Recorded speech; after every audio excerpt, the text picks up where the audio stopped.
7plus TV. Bonjour à tous. Les loulous, bienvenue sur 7plus TV. Aujourd'hui, courrier des lecteurs numéro 3. Jean-Michel Trognon, le grand, l'unique. Un de nos préférés. Ah bah, juste derrière DSK, Dark Side du Kev. Ah oui. Qui nous écrit pour nous dire: bonjour l'équipe 7plus et meilleurs vœux 2025. Bah toi aussi Jean-Mich. Bientôt à la retraite, je songe à reprendre la guitare. Pourriez-vous me donner quelques conseils de prac? Écoute, Jean-Mich, tu sonnes à la bonne porte, hein, tu toques à la bonne porte. Ah bah oui. Clairement, le prac, c'est la spécialité de la maison. Mais déjà, qu'est-ce que c'est le prac? Ouais, pour voilà, définition, ce que c'est le prac. Mais déjà, le prac, c'est pas l'impro, c'est pas... C'est pas le noodling, c'est pas s'amuser sur sa guitare et faire un peu n'importe quoi et se faire plaisir. Ouais, c'est pas non plus du temps de jeu, c'est ça. Le prac, c'est quand même le moment où tu te dis... j'ai des objectifs, je prends du temps pour les accomplir en gros, et des objectifs en termes de technique bien sûr, c'est-à-dire, parce que c'est ça en fait, c'est du temps que tu prends pour t'améliorer techniquement, ou bah si, c'est plus ou moins ça, enfin j'allais dire, parce que si tu fais des gammes, c'est du prac, tu peux apprendre de nouvelles choses en tout cas, voilà, se mobiliser pour apprendre de nouvelles choses. Ouais, voilà. Et c'est quelque chose de carré quoi, c'est pas comme à l'inverse de l'impro. Tu vois, c'est quelque chose, tu vas décider ce que tu vas faire et tu vas le faire. Ouais, c'est ça, oui, on en parlera après, mais voilà. Donc voilà, grosso modo, ce que c'est que le prac, les amis. C'est-à-dire, c'est pas... dans une session de guitare, vous pouvez finir par du jeu, mais dans votre... ça ne sera pas le prac. Voilà. D'où aussi, éventuellement, la notion qui est plus courante en musique classique, mais qui vient aussi dans les instruments électriques, d'instruments de prac. Parce que finalement... quand vous jouez beaucoup, le prac, il y a une usure aussi tout simplement de l'instrument, et donc peut-être qu'avoir un instrument un peu rustique sur lequel vous allez passer la plupart de vos heures, c'est la go-to guitare de nos amis anglo-saxons, ça peut faire sens, et puis justement quand vous passez sur le temps de jeu, vous vous faites plaisir sur votre instrument qui est un autre instrument plus nickel, un peu moins rustique. C'est pour ça qu'en général on donne pas une guitare très chère ou un instrument de manière générale très cher à un débutant, on lui donne un instrument d'étude, voilà. Parce que il va y passer beaucoup de temps et ce temps ça va être de l'usure, ça va endommager des pièces de l'instrument, voire l'instrument lui-même, et ce serait dommage de gratouiller vos 3000 heures, vos 3000 premières heures sur une gratte à 3500 balles. Et de la souiller. Et qu'il faudra refréter, changer toutes les pièces. Ouais, moi j'ai dû refaire un chevalet comme ça de Floyd, que j'avais quoi. Entre les plots, ça avait complètement, je sais pas, ça avait calciné un mélange de... Enfin, mieux ne vaut pas savoir ce que c'était. Voilà. Dernier point sur introductif. La sanctuarisation du temps de prac, autant sur le plan physique que mental. Donc si vous avez des choses à faire ou des soucis, à minima évacuez-les le temps, pendant ce temps-là, voire essayez de ne procrastinez pas, faites-le comme ça, vous serez soulagé, vous aurez l'esprit libre, et même à un niveau inconscient quoi. Voilà, faut être à ce qu'on fait, c'est important d'être concentré et d'y réfléchir et pas juste de faire ça par-dessus la tête. Oui. Et je rajouterais même pour les plus jeunes et pressés d'entre vous, fougueux, il faut prendre le temps de manger, hein, parce que en fait, à jeun, on se concentre pas bien ou pas longtemps, et un Coca et un Mars, ça va pas suffire. Ou les energy drinks de gamer. Ouais. Vous avez l'idée pour la sanctuarisation? Pareil, le téléphone portable, on l'oublie, on le met dans la pièce à côté. Et voilà, donc du temps pour soi, en abondance de soi-même, et voilà, là on va pouvoir s'y mettre. Ouais, voilà, après ça peut être 10 minutes comme 3 heures. Hein. Oui. Bon, voilà, quels sont du coup les vrais conseils de prac pour nous? Évidemment, le sempiternel métronome. Le number one, l'obligatoire. Ah, c'est le plus important, on peut pas faire sans. Il n'y a pas de musicien sans maîtrise du rythme et sans métronome. Donc voilà, va falloir prac au métronome régulièrement. J'insiste bien au métronome, pas boîte à rythme, backing track, tout ça, c'est davantage le temps du jeu. C'est pas et même le métronome, prenez pas prenez juste un bip, vous voyez, pas celui qui vous met le 1 tous les 4 là. Non, ça c'est pas bon en fait, ça vous formate le cerveau.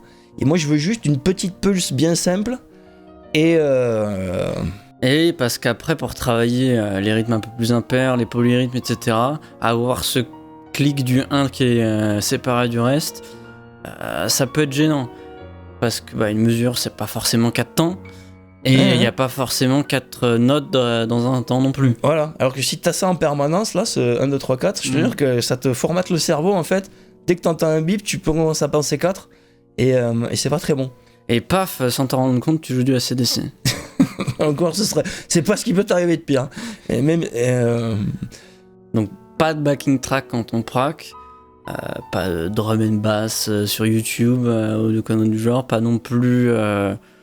Tout de suite de backing track, guitare pro, etc. Même si c'est mieux, puisqu'on peut modifier le tempo, etc. Mais un métronome, ça reste quand même la base. Et puis tu peux modifier le tempo aussi sur ton métronome. Oui, bien sûr. Mais pas sur une backing track. Non, enfin ça, oui, d'accord. Mais c'est pour ça que je te dis backing track et tout, plus dans le temps du jeu, quoi. Et parce que le métronome, outre qu'il va vous permettre de devenir carré, comme on dit, et de développer votre conscience du temps, parce que ça c'est la base en fait, c'est une des bases fondamentales de tout, que tout musicien se doit d'acquérir. Il va surtout à terme vous aider à développer le fameux groove. C'est-à-dire au lieu d'être carré, vous allez être plus dans l'interaction, l'élasticité, enfin bref, le groove, le fameux. Et ça aussi, je veux dire, vous ne pouvez pas l'acquérir sans jouer au métronome. Ouais, même pour sentir les rythmes intermédiaires, si tu veux, j'en sais rien, jouer un truc simplement en 3, tu vois, caler 3 temps des triolets dans un temps, pour ressentir ces triolets, sans métronome, ça va être dur d'y arriver. Hein. Bonne chance. Ouais. Et donc, bon, voilà, on va pas tourner en rond sempiternellement là-dessus, mais voilà, parce que des fois on entend sur internet, oui, non, le métronome, peut-être, non, enfin ça, il n'y a pas un enseignant sérieux qui peut prétendre à ça en fait. Quelqu'un qui vous dit le métronome, oui, non, peut-être, n'est pas sérieux. Le métronome c'est oui et c'est pas négociable. Et alors peut-être qu'après 15 ans de pratique, voilà, vous finissez par en avoir moins besoin, etc. Mais voilà, en tant qu'enseignant, vous pouvez pas dire autre chose que il faut travailler et prac au métronome. Et je dirais même plutôt un métronome lent qu'un métronome rapide. Il y a aussi ça, parce que évidemment, ouais. Un vieux tips de vieux routard, si vous commencez à arriver à, je sais pas, 100 ou 120, bah divisez par 2 et jouez à 50 ou 60. C'est plus vous êtes précis, lent, et mieux plus vous êtes précis en fait. C'est plus dur d'être précis quand le tempo est lent.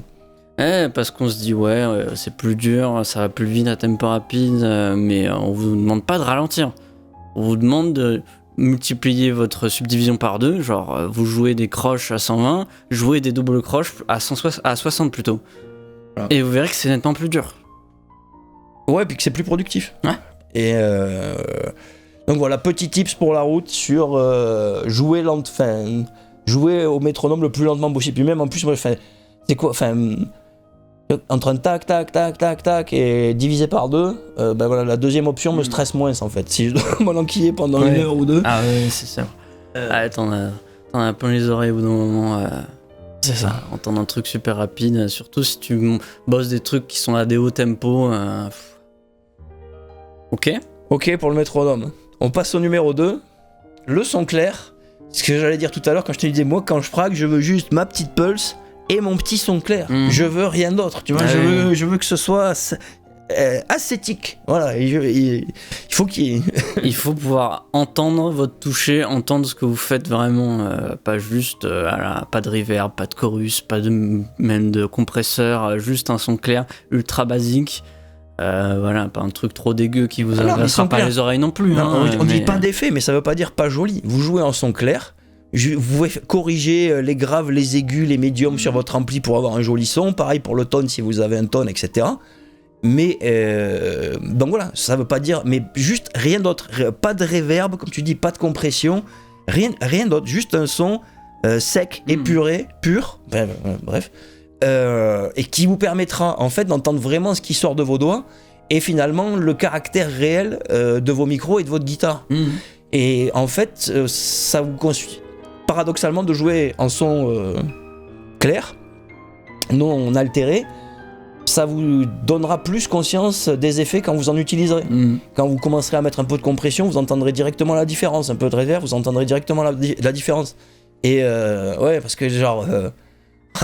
toi qui mets de la reverb en permanence sur ton son clair, sache que voilà, c'est illégal depuis 1987. Hein, donc il faut vivre avec son temps maintenant, monsieur, et couper cette reverb. C'est bien pour la performance, pour jouer la guitare, quoi, pas pour prac. Ben oui, on en revient encore au temps de jeu, où là après, ce sera le moment de mettre ton backing track, tes effets, enfin voilà, te faire plaisir. Et bien évidemment, si vous bossez un truc qui a vocation à être joué, je parle bien sûr de quand vous apprenez des morceaux ou des parties de morceaux, quand vous jouez un truc qui a vocation à être joué en disto, va falloir le bosser en disto aussi, après. Oui. Commencez par le bosser en clair, mais après bosser en disto, parce que c'est pas le même taf. Ouais. Ça va vous apprendre une autre propreté de le bosser en disto aussi. Mais oui, mais ce que je te dis, ça fait partie du jeu. Moi, c'est quelqu'un qui a confondu les deux qui vous parle. Hein. Moi, pendant des années, j'étais dans un projet de reprise ultra saturé, gain à fond, compression à fond, tu vois l'ambiance. Et je me disais, puisque je joue qu'avec ce son, que ce soit en répète ou en concert, je praque sur ce son, puisqu'entre guillemets c'est mon son, et comme ça, je le maîtrise, vous voyez, tous les problèmes de l'arsène, de souffle, etc. Et donc, tout se passait très bien.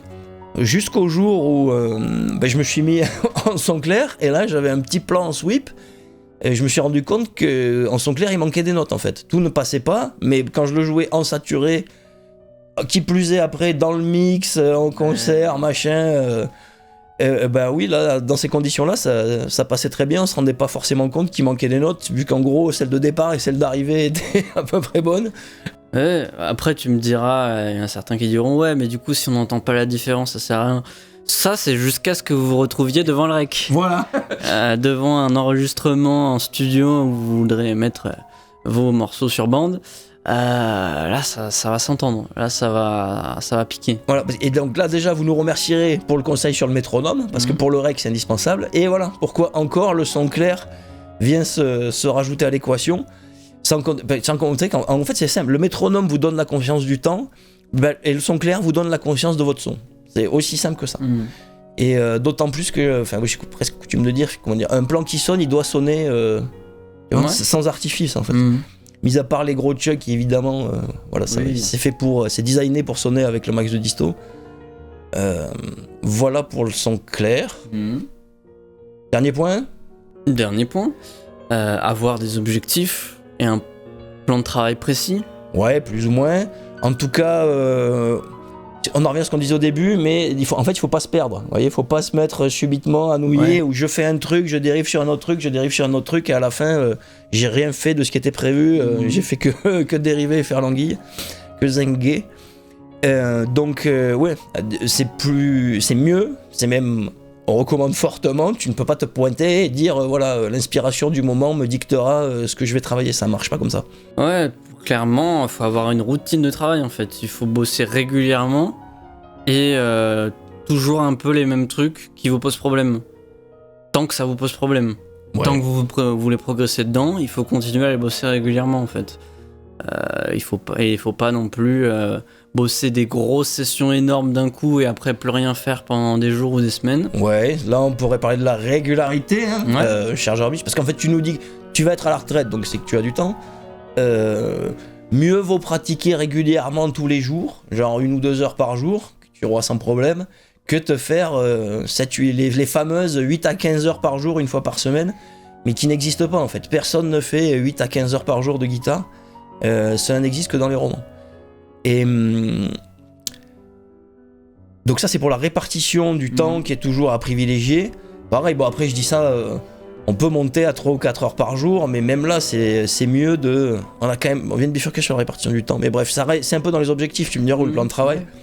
Tu peux très bien faire 1 heure le matin, genre l'échauffement on va en parler, et puis ta grosse session l'après-midi, où qui te fera quand même t'échauffer 5-10 minutes, mais tu vois, tu peux comme ça... fraguer ta masse de travail sur la journée. Et quand tu parles de bosser les trucs qui posent problème, c'est pas forcément, parce qu'on l'a pas encore dit, sous forme d'exercice. C'est-à-dire que le prac, en fait, ça peut être des exercices, c'est généralement des exercices, mais interpréter, jouer un morceau, c'est une forme d'exercice. que ce soit un morceau à toi ou de quelqu'un d'autre. Bien sûr, parce que les exercices, ça permet d'isoler une technique particulière, mais un morceau, il va contenir ces techniques, il va sûrement en contenir plusieurs, mais ça va les faire bosser quand même.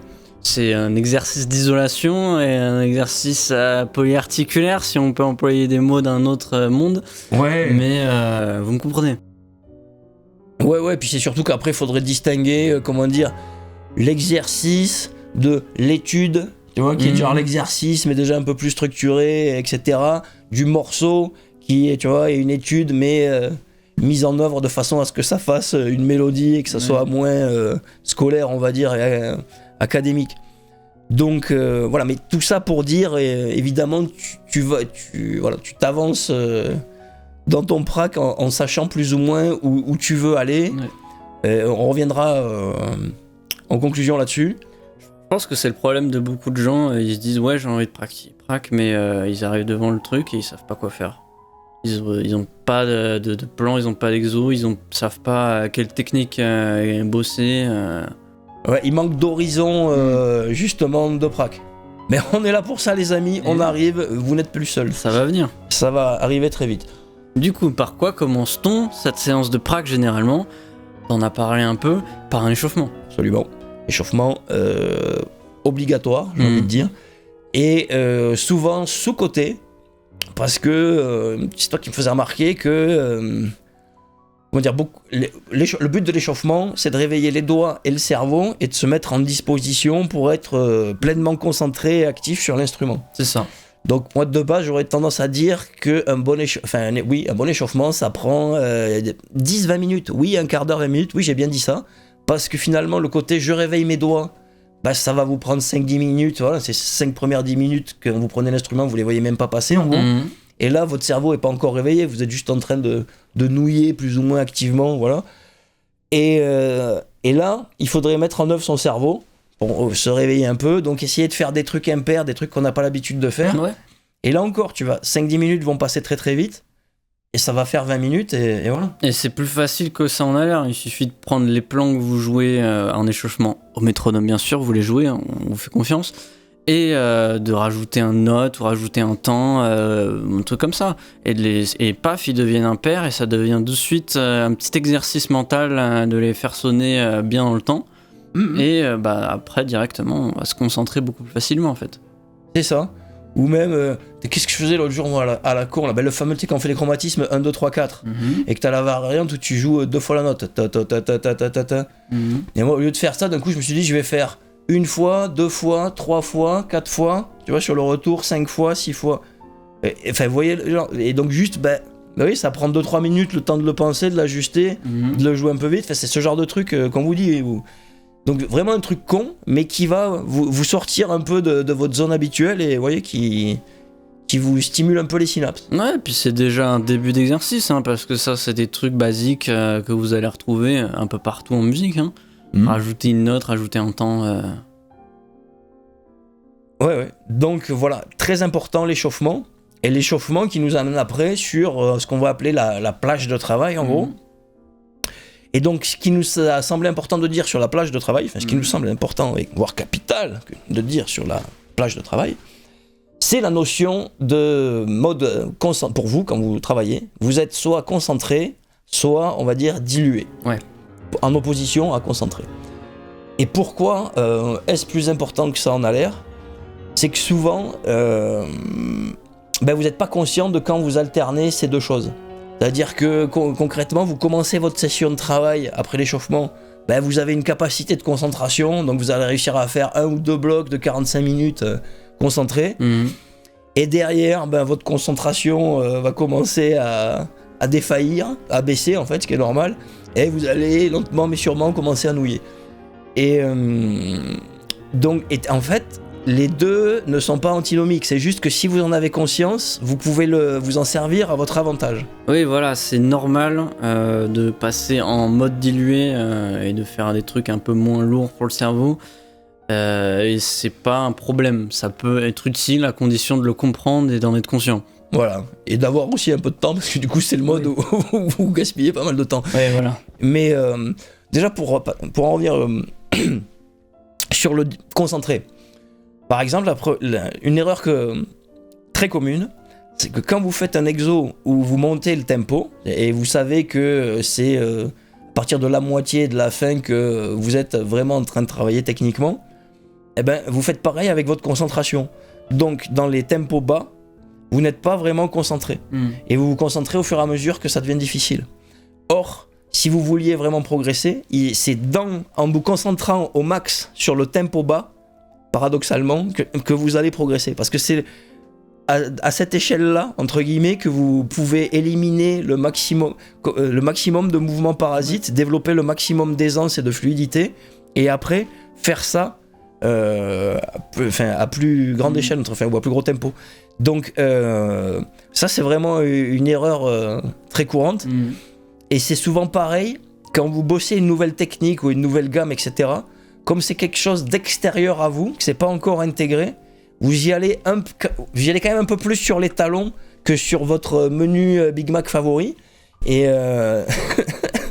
et donc, ben c'est pareil, vous n'avez pas le même engagement mental, la même concentration, vous êtes déjà plus ou moins en mode dilué, et vous êtes là, ah ouais, je suis pas à l'aise avec ce tapping, ce sweeping, ce legato, ce truc, ou ce jeu au doigt, ou cette nouvelle gamme asymétrique, ou que sais-je, ou symétrique justement plutôt.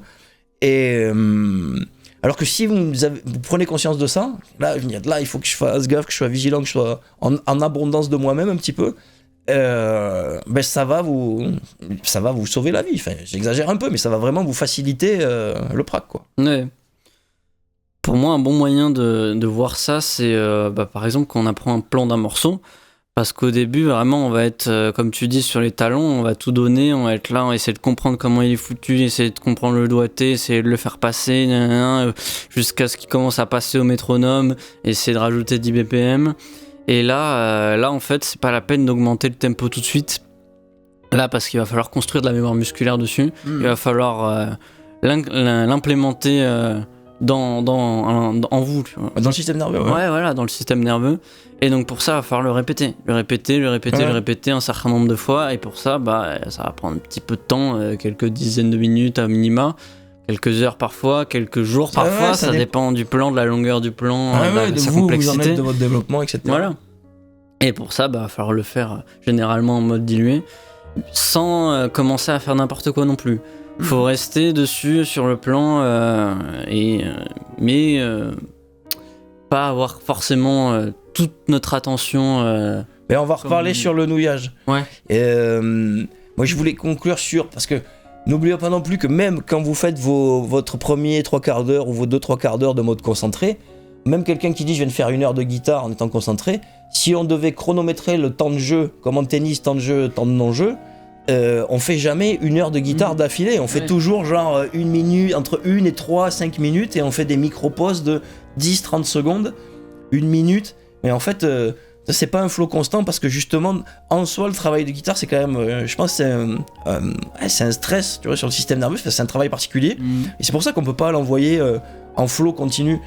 Comme je sais pas, si tu te mets à écrire ou quoi, là tu peux, tu vois, tu prends pas une pause toutes les 3 minutes.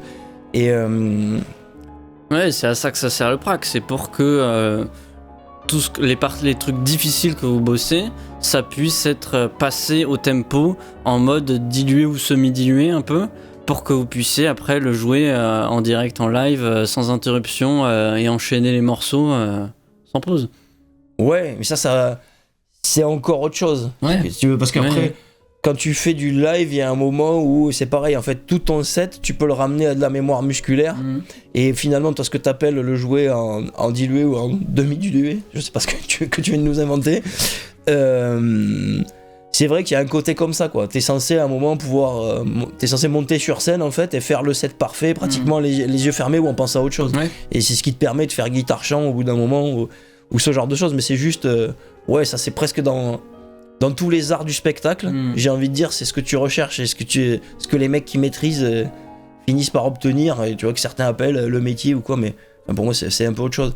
Mais pour en revenir, ouais, au fait, donc aux vertus justement du fameux mode dilué ou du nouillage, c'est que c'est ça, il y a un moment Vous pouvez être dans cette zone où le fameux guitariste de canapé où vous matez vos animés ou votre série préférée, mais vous faites ça au métronome, en jouant tout le temps les mesures concernées, et où limite vous variez un peu le tempo mais sans faire gaffe. Et au bout d'un moment, vous allez même plus trop calculer si vous êtes à 60, 70, et ça peut être une bonne façon de progresser, de faire beaucoup de répétitions et de faire cette fameuse mémoire musculaire sans avoir trop à s'y confronter en mettant le nez dedans, quoi, parce que voilà. Et on aura le temps on reviendra sur l'usage du métronome à ce sujet sur la fin de la vidéo. Bah, du coup, qu'est-ce qui va vous manquer maintenant pour bosser ? Motiver. Il va falloir trouver le temps, la motivation et la motivation de continuer aussi. C'est ça, parce que là, Jean-Mich, tu vois arriver à la retraite, tu dis Yahoo, c'est l'acquis, je vais gratter comme un salaud. Oui, mais c'est comme tout. Tu vois, au bout d'une semaine à grinder comme un con, et à un moment, tu vas faire ouf. Donc, déjà, oui, la motivation, premier truc, on peut dire en garder sous le pied, ne pas se cramer. Donc, c'est pour ça aussi qu'on dit qu'à 3-4 heures par jour, c'est déjà beaucoup, surtout si vous êtes bien concentré. Parce que c'est ça aussi, quand on est jeune, on peut nouiller dans le canapé et machin, mais plus on avance dans la vie, moins on a de temps en général, et plus on veut un temps de prac efficient. Et je pense que même si parmi les retraités de notre audience qui ont plein de temps à perdre, finalement, même les gens qui ont du temps, même les gens qui ont du temps à disposition n'ont pas forcément du temps à perdre. C'est ça que je veux dire. Et ça veut dire quoi ? C'est que si t'as tes 8 heures de gratte à faire par jour, au bout de 4 heures, mec, fais de la théorie musicale, du piano ou de la batterie, ça sera tout aussi productif. Et de même que... on pourrait parler de ça, puisqu'on était dans le pas se cramer ou la motivation, il y a aussi le truc de... Sur la guitare, vous avez cette chance d'avoir beaucoup de techniques à mettre en œuvre, donc ça n'existe pas sur les autres instruments. Si vous venez de jouer 1 heure ou plus au Mediator, de bosser des trucs, vous pouvez juste vous mettre à jouer au doigt et faire d'autres trucs, et limite c'est un autre instrument. Et... Ouais, parce que ça rafraîchit le cerveau en fait. De varier, ouais. Au bout d'un moment, t'en as marre, et bosser autre chose, ça te permet quand même de continuer de bosser la guitare sans pour autant être toujours le nez dans le même truc, dans le même plan, parce qu'au bout d'un moment, t'en peux plus. Et si tu dois tenir ça sur des semaines, tu peux pas te permettre d'être cramé à la première séance parce que t'en as fait 1 heure de trop. Ouais, puis même tu le vois, et puis c'est aussi c'est les vertus d'avoir un plan de travail, parce que si vous commencez à vous dire je fais 1 heure mon échauffement, une petite demi-heure sur des plans en picking strict, genre sur du classique ou quoi, une autre demi-heure de sweeping sur des modes, déjà tu vois c'est autre chose. Après je me fais une autre demi-heure de jeu au doigt, mais là vous allez faire 1h30, l'heure et demie elle va passer super vite en fait, parce que c'est 3 blocs d'une demi-heure sur 3 techniques différentes, c'est pas du tout la même usure que si... j'ai pas compris. Donc pour ça la guitare est une chance. Ouais, puis en général c'est ça, hein, les pracs c'est souvent 1 heure, 1h30, 2 heures, c'est rarement plus que ça à la suite en une seule fois. Après faut passer en mode dilué et noudeler devant un truc si tu veux continuer, quoi, parce qu'au moment t'en peux plus. Et puis cette discussion limite elle me fait du bien, parce que c'est un cap que j'ai passé il y a pas si longtemps, hein, vraiment, tu vois, c'est-à-dire que parce qu'après vous êtes là, le cerveau produit ces endorphines culpabilisatrices qui vous disent il en faut toujours plus, et bref, c'est facile aussi de rester enchaîné à sa chaise. Et donc c'est ça, parce que moi je vois maintenant, comment dire, par la force des choses je m'écoute un peu plus. Après 2 heures de prac déjà bien productive, s'il fait beau, tu veux qu'il reste un peu de temps ou quoi, plutôt que de remettre le nez dedans, je vais aller marcher une petite demi-heure, réfléchir à ce que j'ai fait, voir si je continue, tu vois, qu'est-ce que je vais faire, etc. Et cette petite respiration là, elle me fait un bien fou, tu vois. Et c'est là éventuellement ce qui me permet en revenant de faire encore un petit peu et sans nouiller, tu vois. J'ai repris un peu de jus, j'ai réfléchi un peu, machin, pris un peu de recul et je m'y remets, mais il y a vraiment ça, quoi. Si vous avez du temps pour vous, si vous pouvez faire 2 fois par jour, moi je vous le recommande, hein. C'est genre vous faites un peu ce qui est chiant le matin entre guillemets là, et l'après-midi vous faites un peu plus plaisir, vous pétez ça en 2 blocs. Si vous avez la chance de tenir ça, vous allez vous affûter très vite, hein, parce que c'est comme là, on disait ça aussi, hein, la guitare elle a cette vertu que, on parlait de garder la motive, parce que tu peux la perdre, parce que la guitare, en fait tu peux en jouer tous les jours, Physiquement, rien ne t'empêche de jouer de la guitare. C'est pas comme d'aller courir. Au bout d'un moment, tes jambes vont dire stop. La guitare, c'est vrai que par contre, physiquement, rester assis et tu vois, les doigts, ça doit être les muscles les plus endurants qu'on a. À moins de faire une tendinite, normalement, tu peux tenir toute la journée. Hein. Ouais. Et on a parlé de varier les techniques. Mais après, il y a aussi les bases qui sont de pas, par exemple, de pas être seul, hein, de jouer en groupe, ça a toujours été la base. Voir en groupe avec des personnes que tu apprécies. Mais bon, parce que l'émulation humaine, il n'y a rien qui remplace ça. Et voilà, avoir des objectifs concrets avec d'autres gens et des échéances concrètes. Même en dehors de jouer en groupe, jouer avec d'autres musiciens tout court, par exemple avec un autre gratteux et prac ensemble en fait. Juste faire des séances de prac ensemble, c'est déjà plus fun, tu vois, que de s'enfiler 2 heures de métronome tout seul. C'est sûr. Bah là, en l'occurrence, ce serait déjà plus des séances de jeu, quoi, où tu te prévois quand même des partoches ou quoi, des plans communs. Il n'y a pas grand-chose qui remplace l'émulation humaine. Mais si tu dois être le fameux bedroom guitariste, Jean-Mich, composer, c'est aussi un très bon moyen de progresser. Très très important, la composition. Ouais, et de garder au fait.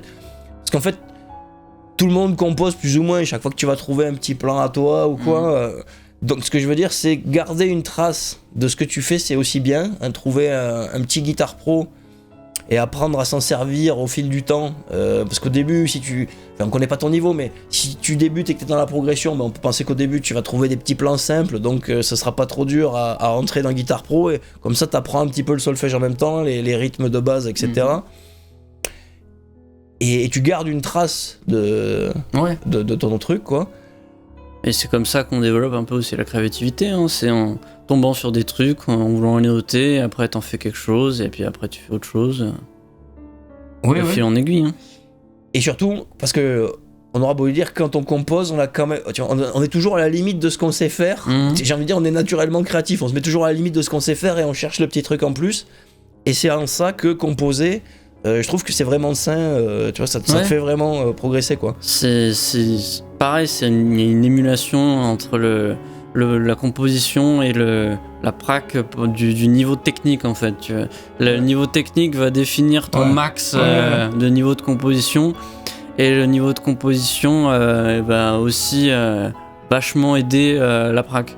Ouais, et oui, et donc voilà, mais parce qu'il faut toujours qu'il y ait, comment dire, ce dialogue entre ton niveau réel et ce que tu mets dans Guitar Pro. Oui. Parce que on a aussi le cas de gens qui font du Guitar Pro Gaming, hein, ils se reconnaîtront peut-être. Et en fait, ça noircit des pages avec des intervalles et des rythmes de ouf, mais en fait, derrière, on peut pas le jouer, quoi. Donc, c'est pas le but non plus. Tout le monde, entre guillemets, peut faire ça, mais donc garder cette adéquation entre ce que vous rentrez, ce que vous écrivez comme musique et ce que vous savez jouer.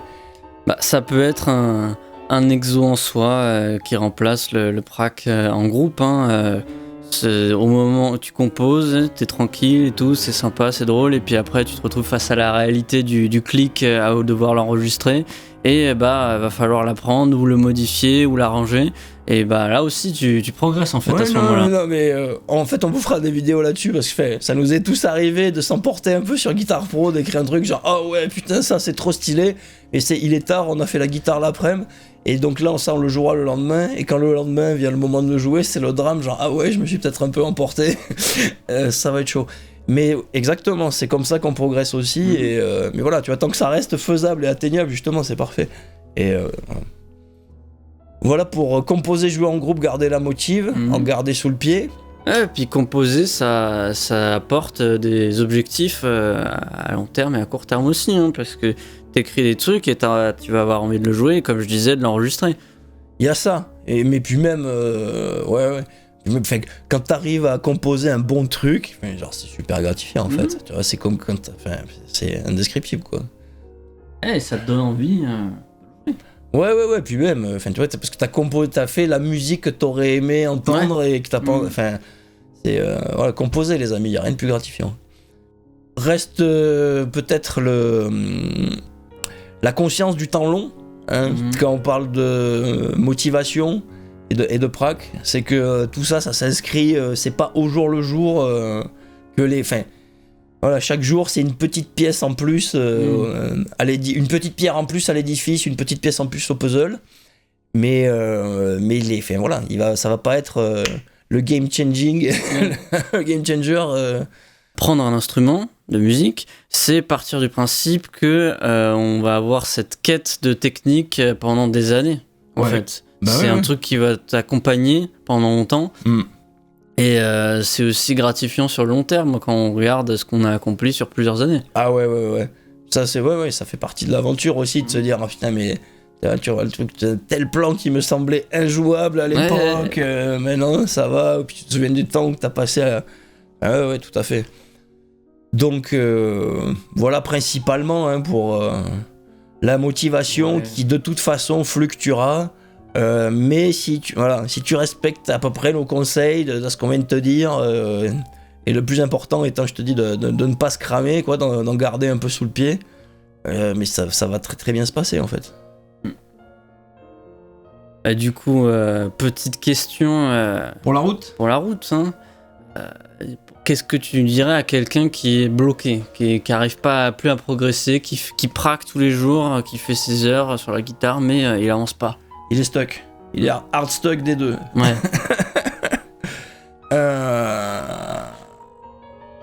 C'est toujours un peu les mêmes raisons, tu me diras. Hein. C'est souvent manque de recul sur ses propres défauts, reproduction en boucle des mêmes erreurs ou des mêmes schémas. Généralement, quelqu'un qui progresse pas, tu vois, c'est qu'il n'y a pas tout ce qu'on me disait par rapport à la diversité technique. Je pense qu'il le fait pas. Ouais. Tu vois, genre c'est quelqu'un qui, à mon avis, il est en train de grinder le même truc depuis un moment, les 3 mêmes exos, où il essaye de bouger un peu au métronome. Enfin, ce qui peut être bien, mais si vous faites que ça, c'est évident qu'à un moment vous allez vous cramer, quoi. Ouais. Et donc je pense que c'est quelqu'un qui a vraisemblablement, il y a un problème de diversité d'exercices, et on peut peut-être vous êtes là depuis le début, on va vous lâcher un petit bonus inédit sur le Guitar Game FR. C'est comment se servir intelligemment d'un métronome via le principe de surcompensation. Parce que si tu es stuck, ça veut dire que ta zone d'aisance ne bouge pas. Et le but du prac, in fine, c'est que tu vois, ton palier d'aisance, il se développe. Comment faire ça au métronome? Grâce au principe de surcompensation. Vous voyez le principe de surcompensation. Si je soulève 5 kg, c'est un peu lourd. Mais si je soulève 15 kg et qu'après je ressoulève les 5 kg me semblent bien plus légers après que j'ai soulevé 15 kg que la première fois que je les ai soulevés. Voilà, vous voyez. Donc ça veut dire que quand vous bossez au métronome de façon pyramidale, genre de tempo lent à tempo rapide, qu'après vous arrêtez, ben en fait vous avez fait que la moitié du taf, et la partie du taf qui vous fait progresser, vous ne l'avez pas faite. Je m'explique. 60 BPM, c'est quoi là cette question? C'est DSK évidemment, Dark Sazukev qui est stock. Donc Dark Sazukev, à 60, ce plan il passe bien. À 70, on va pas dire que t'es à l'aise, mais ça se passe toujours. À 80, t'es mi-figue, mi-raisin. À 90, t'es plus raisin que figue, ok? Et à 100, t'exploses. C'est-à-dire tu tiens 2 mesures, faut que tu le rejoues à mid-tempo, tu refais une mesure, voilà, à 100, tu le tiens pas. Et tu fais ça tous les jours, et tous les jours t'es stuck, et tous les jours tu fais le même truc. Mais si à 100 tu redescends, ton 90 là, déjà il est moins raisin. Et ton 80, il est moins mi-figue, mi-raisin. Il est même limite un peu plus figue que tout à l'heure.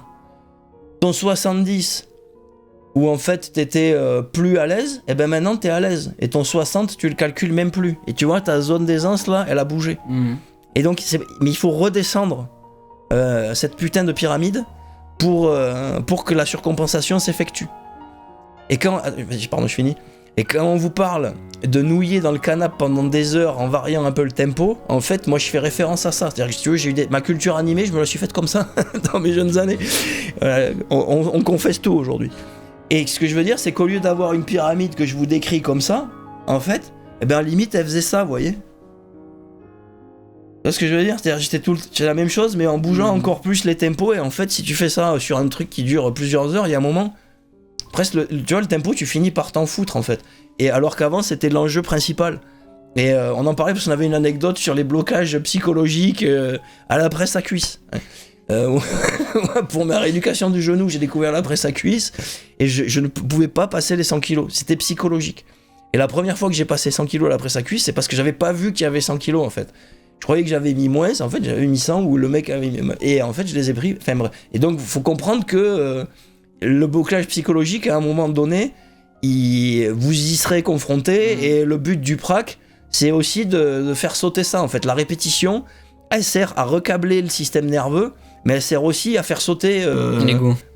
L'ego exactement, ou les verrous psychologiques, les problèmes de perception de soi, etc. Et... donc voilà ce que je dirais à cette personne qui est stuck, de rien pour le secret sur la surcompensation. Et parce qu'au final, voilà, si on devait conclure sur le prac, c'est savoir plus ou moins s'auto-évaluer, savoir où vous en êtes. À la limite, c'est pas dur, vous dites tel plan, à tel tempo, je sais le jouer ou je sais pas le jouer, je suis à l'aise ou je suis pas à l'aise, enfin bref. Et savoir s'imposer la juste contrainte en rapport quand même avec son appétit et sa motivation, on va dire, pour faire bouger sa zone d'aisance. Mais que ce soit dans le domaine rythmique, harmonique et ou technique en fait. Ouais, c'est vraiment ça le mot de la fin, le truc à retenir, c'est la juste contrainte en fait.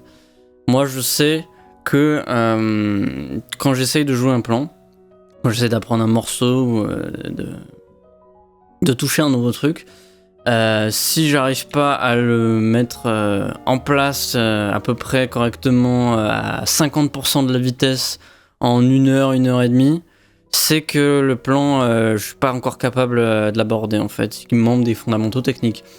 Et il faut connaître en fait ses limites comme ça. C'est-à-dire que il faut savoir mettre le bon palier de difficulté sur ce que vous travaillez. Si vous travaillez un truc trop dur, vous n'allez pas progresser et vous allez juste être frustré parce que il vous manque des fondamentaux. Si vous travaillez un truc trop facile, vous êtes même pas en mode concentré et vous avancerez pas en fait. Ouais, donc la juste difficulté et voilà. Et le prototype évidemment que la conscientisation de votre niveau de concentration et le fait de reconnaître que quand vous êtes concentré, quand vous ne l'êtes pas, et finalement peut-être le mettre à votre avantage pour sur ces séquences si vous avez le temps là sur vos séries ou vos animés préférés ou votre YouTube préféré, votre chaîne YouTube préférée. Nouillez pendant que vous regardez 7+ TV. Bien sûr, on vous encourage. Alors on me dit qu'il y a un buff, hein. Genre, si tu nouilles devant 7+ TV, les plans s'apprennent 2 fois plus vite, hein. C'est incroyable. Donc voilà. Ouais, bon bah voilà, hein. Avec ça vous savez que maintenant, qu'est-ce que c'est le prac, on l'a bien défini je pense, qu'est-ce que c'est une bonne séance de prac et comment s'y prendre pour avancer. Ouais, si on n'a pas été clair ou quoi, dites-le nous dans les commentaires, mais il nous semble qu'on a fait un tour relativement exhaustif du sujet. On se retrouve très bientôt pour la suite sur 7+ TV. 7+ TV.